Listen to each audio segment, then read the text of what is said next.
David, you don't think that the majority that Macron won was such a strong endorsement, such a strong mandate for his policies? Well, I think there's two things. One is that his party is basically made up of people from the center, on the left and the right. So I think when you start getting some of the reforms he wants to do, which may be quite contentious, some of them may drift away. And so if he doesn't have a huge majority, then that might make it difficult.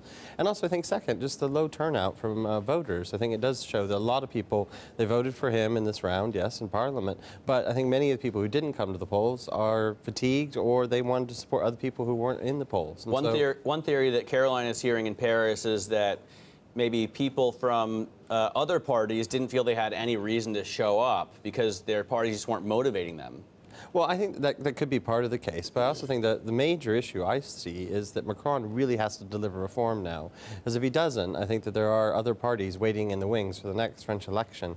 And if the population is not feeling supported by the government, then they will look for the other more populist parties. We have, nonetheless, I'm going to pull up the OAT Bund spread, and you'll see a real recovery here. I mean, not back to the lows that we had in 2016, but the market just no longer worried about political tail risk in France. Is that fair? I would completely agree with that. I think what it's showing us is that Macron will execute flawlessly and there won't be any hiccups along the road.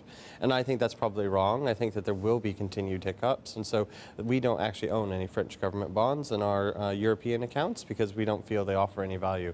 They should be trading more in line with somebody like a Spain as opposed to somebody like a Germany, which is what this graphic shows. So that sounds like an investment opportunity or a short opportunity. Yes, absolutely. We have been using our French government bonds to buy other governments within Europe because we don't feel that the risk return is attractive there.